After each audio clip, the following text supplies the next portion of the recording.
Hello everyone and welcome back to my The General Hospital 24 YouTube channel. I hope you guys are having a wonderful day. Before we start, please hit the subscribe button and give this video a thumbs up. Brooke Lynn's baby secret has come the worst kept one in Port Charles right now.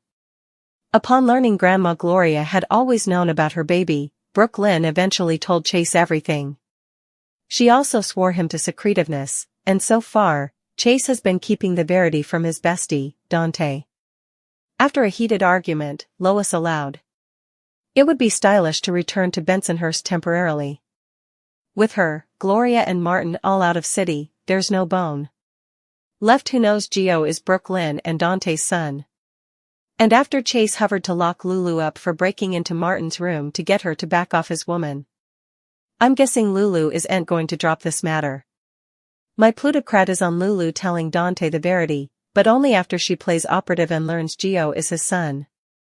Oh, and Chase putting Lulu in her place was a great scene and one long overdue for the character. Valentine accidentally poisoning Carly while aiming for Jack doesn't forebode well for the Cassadines' future. He's likely looking at a stint in Steinmauer unless a phenomenon occurs. Anna arresting him at least restored some of her credibility, as she noted she should no way have let him escape in the first place, as it compromised her. Plus, I loved her response to Valentine asking if she no longer loved him. None of that matters. You've committed too numerous crimes, my darling. You have to face justice. It's over. Last week, I wondered who was running the WSB, and if Valentine is to be believed, it's Jack. The idea that he's using his lowly position as an original station head is intriguing, and it also isn't just a cover, as it gave him access to Carly. Jack's made it clear he's got it bad for her. How, however, does retaining Joss to be an undercover agent fit into his docket? Valentine looked like a puppy dog canine who had lost everything by the end of Friday's occasion when he called Alexis to ask her for a favor. Indeed, he knows he's not getting out of this. Still, I can't help but hope Port Charles's unreliable captivity transport system won't make for an occasion for him to vanish formally again. As funny as it was watching Nina smelling Ava's domestic beer in horror, what's the point of making Ava broke? Ava without her martinis is no fun. Also, she owns an art gallery, so just have a big oil trade or commodity.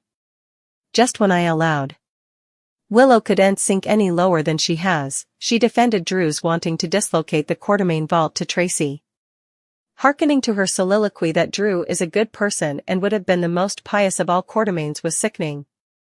Then's hoping Nina actually set up some good dirt on Drew in his safe. Still, which seems doubtful, Portia might have a plan B for taking Drew down, if Nina comes up empty poking in Drew's safe. What could be so intriguing in his medical train that she was fused to? Please, oh please, don't explain his jest.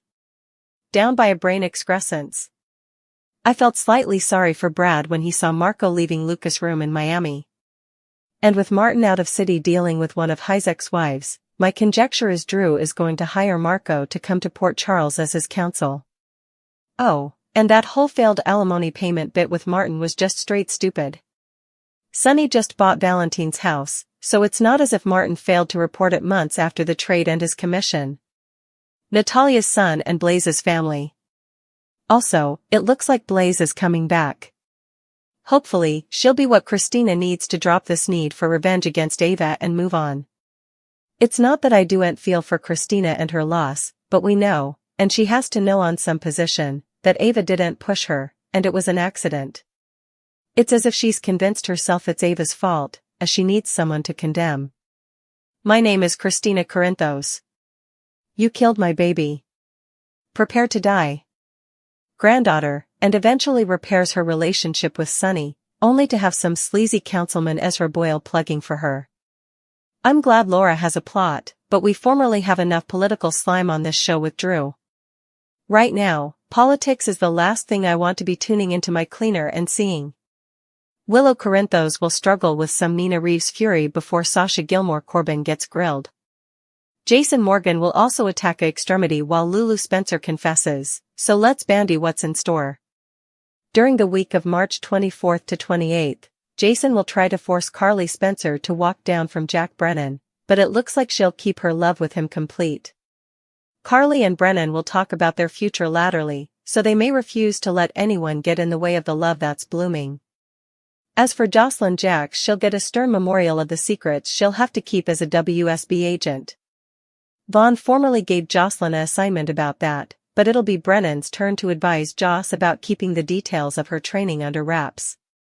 At the PCPD, Valentine Cassadine will have a favor to ask of Alexis Davis, so we'll see if that relates to Charlotte Cassadine or commodity differently that Valentine needs taken care of.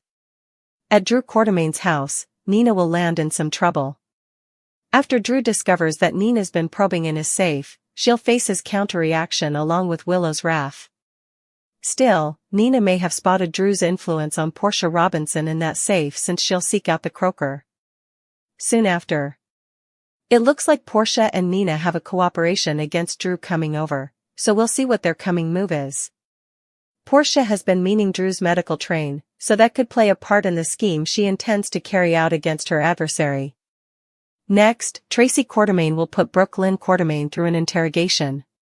Since Lois Cerullo suddenly went back to Bensonhurst for a visit, Tracy may smell the pressure she left before and wonder what's really going on with Brooklyn. Ned Quartermain will unmask a new plan, so he might have a strategy to help Lois and Brooklyn patch effects up. Of course, Ned doesn't know the real story, so could his sweats lead to him getting some new suggestions about the baby and relinquishment? As for Lulu, she'll make a concession to someone. It doesn't look like Lulu will break the news to Dante Falconeri about the child that's being kept from him, but could she tell someone like Maxie Jones rather? Ezra Boyle will push Laura Collins' buttons while Christina Corinthos Davis grows decreasingly revengeful toward Ava Jerome. There'll be some situation where Ava gains an advantage and delivers a trouble, but Christina's about to do commodity big and bold. It'll leave Christina lamenting her choice in the fate, so could Ava land in detriment's way? Back with Jason, he'll have new reasons to be concerned. Whether that involves Carly's growing connection to Brennan or commodity differently, Jason will surely be on edge. Meanwhile, Lucky Spencer will have a surprise in store for Elizabeth Baldwin, so that'll hopefully be a romantic bone. Across city, Emma Drake will go to Axe's. There'll be some dilemma that causes Emma to do commodity drastic, so Giovanni Gio Palmieri may have to come to her deliverance ultimately. Once Felicia Scorpio quizzes Sasha, that'll put her on the spot. Will Felicia have questions about Sasha's unforeseen nest egg and how she acquired it? Sasha will set off some alarm bells if Felicia figures out that she struck a deal with Jen Sidwell. During the week of March 31st to April 4th, suckers should see that there's further than meets the eye when it comes to Marco. Marco will head to Windmere, where it'll probably be revealed that he's Sidwell's son with Natalia Ramirez. Lucas Jones is formerly falling hard for Marco, but can the new man in his life really be trusted? Brad Cooper might do some poking and feel the need to cover Lucas as Marco's shady side comes to light. As for Sonny Corinthos' heart issues, how long can he really keep putting those on the back burner without consequences? Sonny's stress will be on the rise soon, so that could lead to his worst medical extremity yet if he's not careful. The coming 2 weeks will bring some conflict and curveballs, so stay tuned for updates on all the action.